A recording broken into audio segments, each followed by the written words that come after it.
a doutora Daniela Cristina de Oliveira Balduino. Doutora Daniela Balduino, como é conhecida. Ela que é advogada, bacharel em Direito pela Universidade... pela Unesp, né? Unesp de Franca, e fez também graduação em Ciências Contábeis pela Trevisan Escola de Negócios. Doutora Daniela, bom dia. Bom dia. Primeiramente, eu gostaria muito de agradecer um convite. É um prazer estar aqui com o senhor. Vamos começar de um tema que na sociedade ainda causa... mas vamos falar disso de novo. Mas isso não existe. No Brasil, no dia 3 de julho, nós comemoramos o Dia Nacional de Combate à Discriminação Racial. Esse tema, sempre que ele aflora, ele causa paixões. De um lado, as pessoas que falam que é um tema necessário, e de outro, das pessoas, mas isso é mimimi, tentam descaracterizar, mas isso não acontece, vocês estão se inferiorizando. A senhora, como uma técnica, como uma formação jurídica, mas hoje num cargo na administração municipal, entende mais do que nunca necessário debater o tema? Com certeza. Até se a gente puder retomar um pouco a história do dia 3 e por que o dia 3 de julho é o Dia Nacional de Combate à Discriminação Racial. Esse dia ele marca a promulgação da Lei Afonso Arinos, que foi a primeira lei antirracista do país, né, que criminalizava o racismo e a discriminação racial. E isso aconteceu por conta de um episódio muito específico lá na década de 50, onde uma multiartista estadunidense veio aqui para o Brasil e tentou se hospedar num hotel em São Paulo e foi impedida por conta da sua cor, porque era uma pessoa negra. E, a partir daí, começou a ser questionado, porque o Brasil ele sempre vendeu aquela ideia de democracia racial, que aqui não existia nenhuma diferença, porque nós nunca tivemos legislações segregacionistas. Mas, ainda assim, de forma bastante material, o racismo ele se apresentava, como ainda hoje se apresenta, como uma realidade no país. Então, esse episódio que levou a edição da Lei Afonso Arinos, e por conta disso ela foi promulgada em 3 de julho de 1951, e por isso a gente celebra o Dia Nacional de Discriminação Racial nesse dia 3. E, infelizmente, ainda hoje, o racismo ele é uma realidade. Se a gente comparar os dados, por exemplo, saiu os dados do último censo do IBGE de 2022, e se a gente compara índices de alfabetização, de trabalho e renda, índices econômicos, a gente sempre vai conseguir observar que a população negra, e aqui eu digo negro enquanto pretos e pardos, sempre essa população negra está em desvantagem, está nos piores índices. Então, apesar de o nosso país ter essa diversidade étnica que é muito rica, ainda assim a população negra experimenta hoje uma realidade é que o racismo é muito latente e que ele está presente, infelizmente, em muitas dimensões da nossa sociedade. O racismo continua muito presente, mas talvez pela primeira vez nos últimos anos, o brasileiro se enxerga mais negro ou se assume mais negro. Durante muito tempo, tanto dos negros como dos não negros, tinha aquela história: mas você não é negro, você é moreno. Aliás, antes do IBGE reduzir um pouco as classificações, existia uma matiz gigantesca. Era o moreninho, o moreno claro. As pessoas brancas tinham uma dificuldade de, ao se relacionar com o negro, assumir a negritude do outro, e por vezes o negro, por vários motivos, por N motivos, também não se assumia. Qual que é a importância que a senhora enxerga do assumir-se, do enxergar-se negro para o avanço nessas outras pautas? Com certeza. E isso, inclusive, essa redução da classificação pelo IBGE é uma conquista do movimento negro brasileiro, que pautou a categoria negro como sendo essa soma de pretos e pardos, justamente para que a gente consiga se reconhecer enquanto pessoa negra. Porque isso é muito difícil, né? Num país que existe muita mistura de raças, e isso era, de fato, um desafio. Mas esse tornar-se negro É muito importante o negro como categoria, não só da cor da pele, mas a negritude reconhecendo toda a nossa história, toda a nossa trajetória e as nossas conquistas enquanto parte da sociedade brasileira. Porque por muito tempo teve esse apagamento, essa questão de que a história dos negros começava em 1500 e ponto. Como se a gente não tivesse história antes daqui, como se a gente não tivesse contribuição após isso. Então, isso é muito importante também. Eu sempre falo, trazendo uma experiência muito pessoal, até se o senhor me permite, antes de entrar na universidade, né, eu fiz o Unesp, como o senhor bem mencionou, eu sempre fui uma pessoa negra, porque eu sou uma pessoa negra retinta, então não tem muito como duvidar disso. Mas até então, ser negro não era uma questão tão presente assim para mim.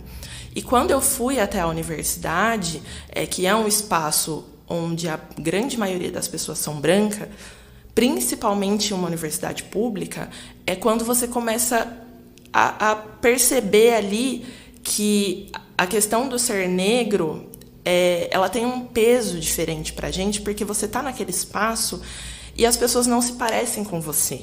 E você começa a se questionar, poxa, por que nesse espaço, uma universidade de excelência, uma universidade gratuita, num país em que a maioria das pessoas são negras, por que nós não estamos nesse espaço? Por que a gente não faz parte disso? E a partir daí, eu comecei a questionar um pouco mais essas questões, e aí eu sempre trago isso como marco do tornar-se negro, para mim, Daniela. Tornar-se negro, entender quais são as condições de ter essa cor de pele aqui nesse país e no mundo, infelizmente, né? Nós sabemos que o racismo não é uma realidade somente brasileira, mas como esse tornar-se negro, ele não é só reconhecer a própria cor da pele, mas é reconhecer também a sua história, a sua trajetória, as talvez limitações, mas como isso impacta na sua vida, o que isso traz de você dentro dessa sociedade. Esse exercício que a senhora fez na universidade, provavelmente, como acontece com vários, fez nos melhores restaurantes, nos hotéis, no shopping, nos aeroportos. Ainda esse povo que é a maioria em quantidade se torna invisível em determinados locais da sociedade. É uma realidade muito característica? Com certeza.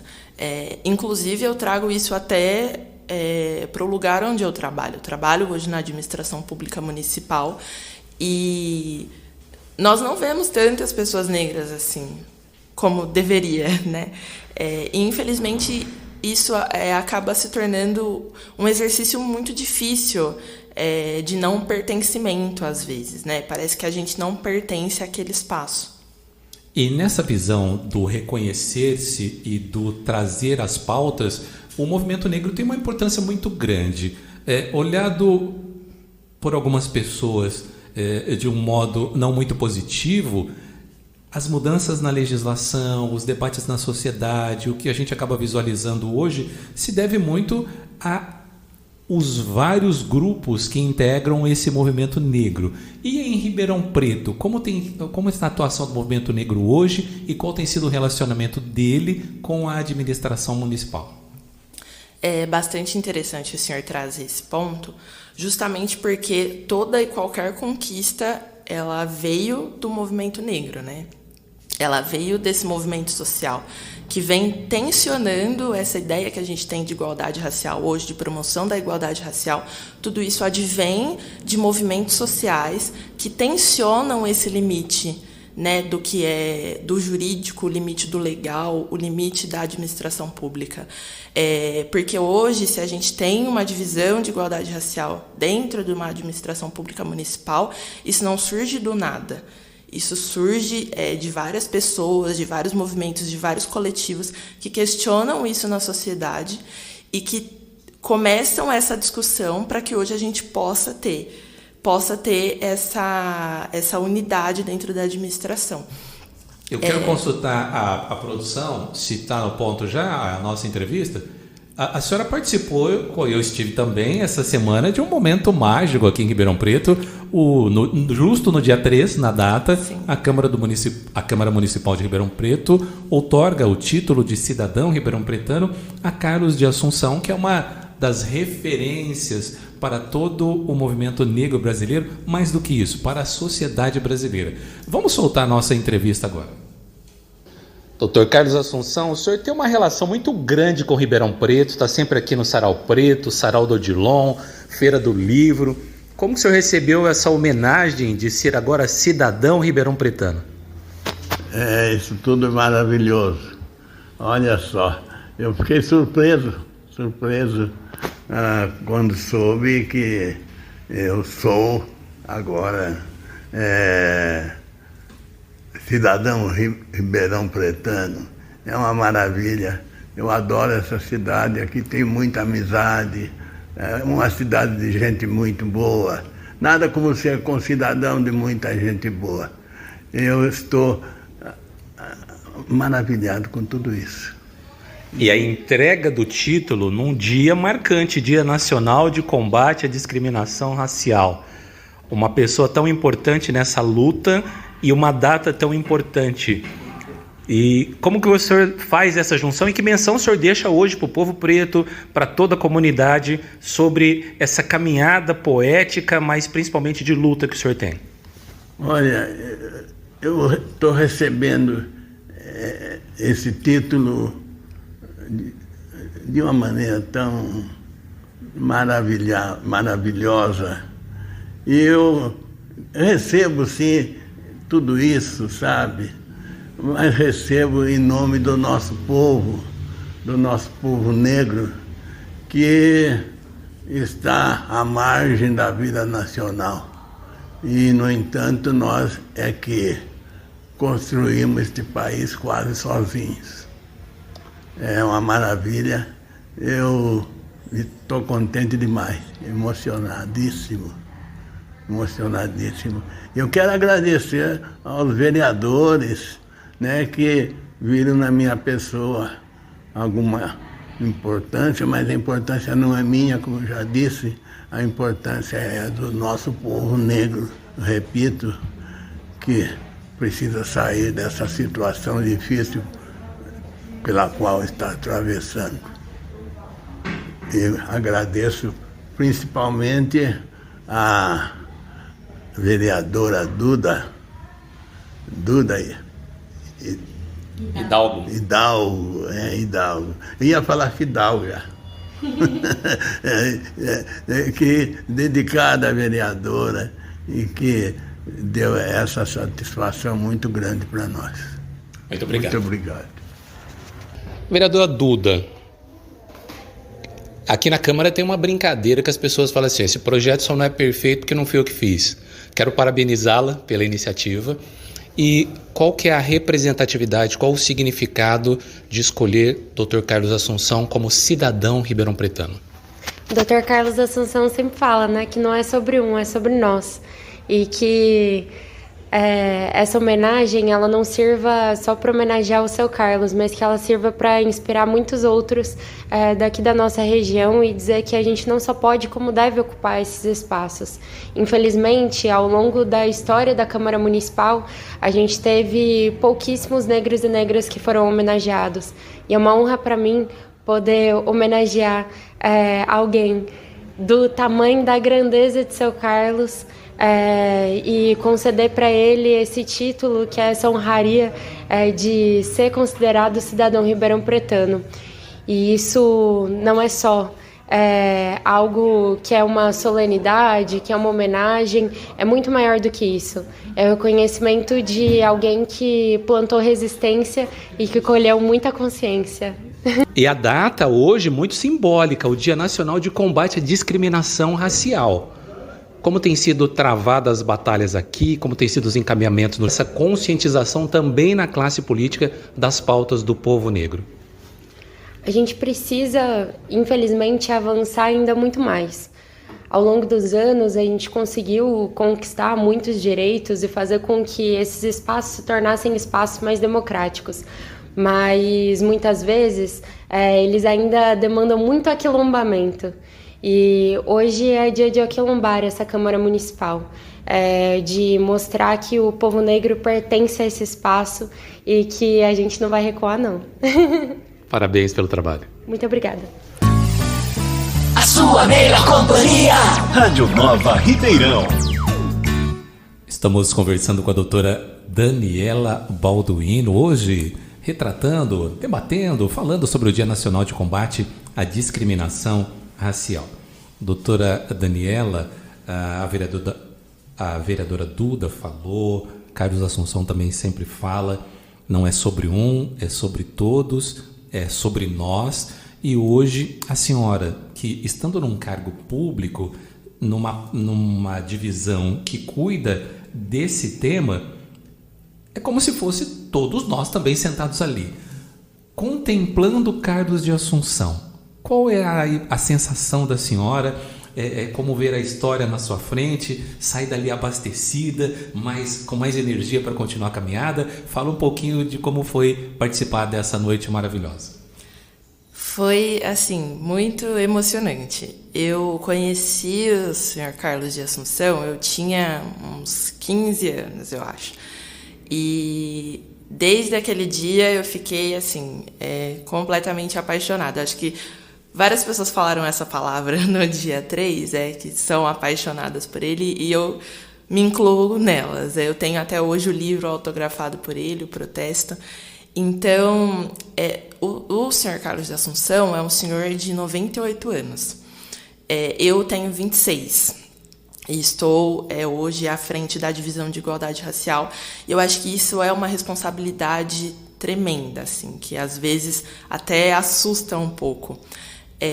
Mas é muito bom poder presenciar isso, um senhor de 98 anos sendo homenageado na Câmara Municipal, justamente porque tudo o que ele fez e que outras pessoas dessa cidade fizeram foi o que possibilitou que hoje eu pudesse estar onde eu estou. Então, acho que esse confronto com a história mesmo é bastante interessante. E no meu exercício, né, ali trabalhando, estando nesse cargo, por muitas vezes eu acho que isso é um erro da juventude, a gente sempre acha que vai inventar a roda. A gente sempre acha que vai fazer algo mega inovador. E quando eu converso com pessoas mais velhas, quando eu converso com pessoas que estão nessa luta há muito mais tempo que eu, que são pessoas que têm de luta mais do que eu tenho de vida, eu percebo de que como eu preciso, às vezes, dar um passinho para trás e fazer esse exercício de escutar mais do que falar. Então, eu, felizmente, fui bastante acolhida por várias pessoas, e isso faz com que eu queira continuar. Mas esse exercício, assim, de estar de frente com um senhor de 98 anos, que até hoje declama seus poemas e que fala sobre racismo, para mim é muito inspirador. E eu acho que é inspirador para todos os nossos jovens, né? E tê-lo como cidadão ribeirão-pretano, então, é de uma honra sem tamanho. Aliás, a memória incrível, a contundência nas palavras e a doçura quando necessário. Ele consegue juntar todas as características que acabam seduzindo, encantando e, mais do que isso, nos inspirando, né? Com certeza, com certeza. Sem palavras, assim, para descrevê-lo. Doutora, falando em desafios, a senhora teve um desafio recente, organizar a conferência regional. Me fala como foi a fase de preparação, como foi a conferência em si, os próximos passos. Já tem a nacional? Conta um pouquinho para a gente. Claro. A conferência ela é um momento super importante para nós que trabalhamos com políticas públicas. Ela une, assim, essa discussão entre o poder público e a sociedade civil para que a gente consiga elaborar propostas de políticas públicas de determinado tema. Então, nós tivemos, em maio, né, dia 30 e 31 de maio, a etapa regional da Conferência de Igualdade Racial. Então, a conferência ela é nacional, ela é convocada pelo governo federal. A nacional vai acontecer em setembro, de 5 a 9 de setembro, salvo engano. E tem as etapas preparatórias, né, até chegar na etapa nacional. Então, vai ter a etapa estadual esse mês, agora, 26 e 27 de julho, e a nossa regional foi 30 e 31 de maio. A nossa conferência regional reúne os 25 municípios da região administrativa de Ribeirão Preto. Foi um desafio bastante grande organizá-la, até porque eu tinha pouquíssimo tempo no cargo. Foi um desafio, assim, parece que eu sentei na cadeira e já falaram, olha, tem esse desafio enorme aqui para você resolver. Mas, felizmente, deu tudo certo. Foi uma conferência muito, muito rica. Foram 2 dias de debates. Nós conseguimos tirar bastante propostas, bastante relevantes, que eu espero conseguir trabalhá-las ao longo desses 4 anos de governo municipal. E foi muito interessante, assim, é um momento de discussão, é um momento que a gente senta e, de fato, tenta fazer aquele retrato dos nossos municípios, da nossa região, e pensar em soluções para os problemas que a gente levanta. Então, eu gosto da conferência porque ela não é só falar sobre os problemas. Porque, às vezes, falar sobre os problemas é um exercício até que fácil, né? Você apontar o que está errado. Você falar, olha, eu acho que isso aqui não está legal. Mas, naquele momento, a gente tem que não só olhar para os problemas, a gente tem que pensar quais são as soluções para eles. E isso é um exercício que é mais difícil, né? Naturalmente mais difícil.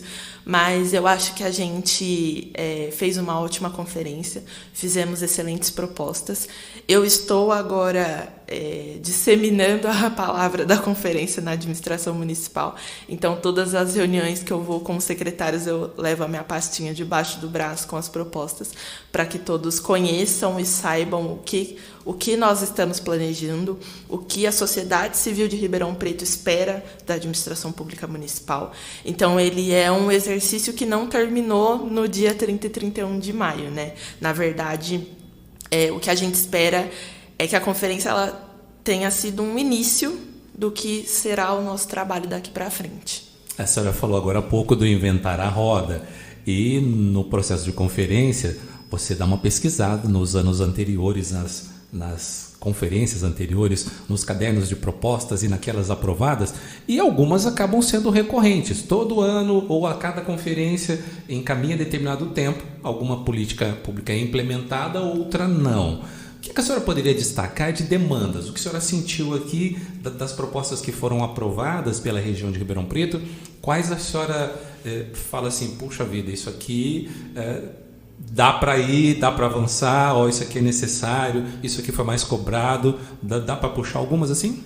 Eu acho que a nossa principal demanda é em relação à educação. Eu acho que eu destacaria a educação e saúde. Em relação à educação, já era uma demanda que se repete, vem se repetindo ao longo dos anos. Ribeirão Preto teve um avanço bastante significativo com a criação do Centro de Referência em Educação para as Relações Étnico-Raciais. É o primeiro centro de referência do tipo na América Latina, mas a gente ainda tem bastante a avançar. Então, eu acho que essa é uma pauta da educação, especialmente porque a gente não supera um problema público sem incluir a educação nele, né? Se eu quero uma cidade sem racismo, eu preciso ensinar para as nossas crianças que o racismo não é algo positivo. Então, essa é uma demanda que que sempre aparece para nós, né? E nós temos a Lei 10.639, salvo engano se o número é esse mesmo, mas a implementação dela é um desafio não só de Ribeirão Preto, mas do país todo. E isso a gente consegue identificar bastante nas propostas, né? Então, a nossa intenção é que a gente consiga fortalecer o centro de referência, consiga incluir no nosso currículo escolar municipal a história afro-brasileira, as questões afro-brasileiras, essa valorização mesmo da cultura. E isso Eu acho que desde que eu existe, o Movimento Negro de Ribeirão é uma pauta. E a saúde também, né? Nós temos hoje em Ribeirão o Comitê Técnico de Saúde da População Negra, mas a gente precisa ainda avançar na política municipal de saúde da população negra, então isso é uma demanda também que sempre se apresenta e que eu espero que a gente consiga trazer mais avanços. WhatsApp da Nova Ribeirão, 997846463, agradecendo ao Rafael. Olha, manda mensagem: bom dia, parabéns para minha prima pelo excelente trabalho que ela vem apresentando. Parabéns, Dani. Olha a família ouvindo a Nova Ribeirão, conectada. Eu quero voltar agora na educação, porque é uma oportunidade ímpar para Ribeirão Preto. Um secretário de educação que vem da Faculdade Zumbi dos Palmares, tem uma trajetória, acho que é um momento importante. Agora, doutora, falamos de educação, de saúde, mas o servidor municipal, ele está preparado? Existe algo que vocês têm planejado, surgiu na conferência, está no horizonte da divisão, uma capacitação do servidor municipal de Ribeirão Preto para a abordagem, para evitar situações, para como lidar quando situações de preconceito, de racismo ou discriminação racial acontecerem? Com certeza está no nosso horizonte. Eu até recebi uma demanda há algumas semanas que até me surpreendeu assim, positivamente.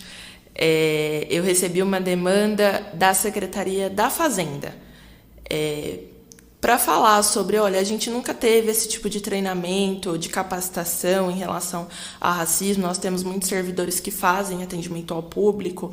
A gente gostaria que isso acontecesse, e me chamou a atenção porque, de fato, quase sempre a gente está focado ali na saúde, na educação. Na educação nós temos já lá no Centro de Referência a capacitação de professores e de gestores escolares, mas eu achei interessante essa demanda ter vindo de uma área técnica, que é a área da Secretaria da Fazenda, porque eu acho que é algo que a gente normalmente não pensaria. Acho que a gente acaba pensando que é uma área mais técnica, não vai ter tanto essas questões, mas o que eles me trouxeram é que existe essa demanda. E a nossa intenção é conseguir formular uma espécie de jornada contra o racismo institucional. Estamos utilizando de modelo algumas que já existem em outros municípios, existem em outros órgãos. Por exemplo, o Conselho Nacional de Justiça tem a Jornada contra o Racismo Institucional, que é anual e que traz essa formação para todos os seus servidores. Então, a gente está no momento de planejamento também, mas planejando algo nesse sentido para trazer para todos esses aspectos, e abordar, como eu disse, o racismo em todas as suas dimensões. Agora vamos orientar o cidadão comum que está nos ouvindo agora, numa manhã de sábado, está gostando da conversa. Puxa, doutora Daniela, que interessante. Mas efetivamente aconteceu uma situação de preconceito no ambiente de trabalho, na relação social, no serviço público, ou uma situação de discriminação racial, uma situação de racismo. O que o cidadão deve fazer? Aonde ele se socorre? Que estruturas existem na cidade de Ribeirão Preto para acolher a pessoa que foi vítima? Primeiramente, eu sempre gosto de lembrar que racismo é crime. Então, se você foi vítima de uma situação, se você conhece alguém que foi vítima de uma situação racista, o caminho é registrar um boletim de ocorrência. Hoje, a Polícia Civil do Estado de São Paulo tem um canal de denúncia online, então você não precisa se direcionar até uma delegacia se não quiser. Tem como fazer o registro pela delegacia virtual. E isso é bastante importante, que a gente precisa ter isso no nosso horizonte, de que racismo é crime e deve ser, sim, denunciado. Além disso, nós temos alguns outros canais. No estado de São Paulo, o racismo também é uma conduta passível de punição administrativa. Então, também dá para abrir uma denúncia na Secretaria de Justiça e Cidadania do estado de São Paulo. Também é online. Hoje, felizmente, nós temos essas facilidades, E que até evitam, doutora, algumas situações, porque muitas vezes existem relatos da pessoa que chega para fazer, chama a viatura, liga 190, o policial chega às vezes com aquela má vontade, tenta descaracterizar, tenta até convencer a vítima a não prosseguir. E na delegacia também choviam relatos de pessoas que o delegado nunca tipificava, nunca dava a devida guarida. Então acho que o online, o registro virtual acaba facilitando bastante. Com toda certeza. Sempre existe esse histórico, né, da delegacia. Então, poder fazer esse registro online acho que foi um avanço bastante interessante nesse ponto. E as pessoas não precisam se deslocar, né, porque muitas vezes tem aquela resistência de se deslocar até a delegacia, então você consegue registrar até pelo celular mesmo, pelo computador, qualquer tipo de acesso remoto que tiver. E na Secretaria de Justiça e Cidadania do Estado de São Paulo, a denúncia também pode ser feita online. Além disso, nós temos o Disque 100, que é do Ministério de Direitos Humanos e Cidadania.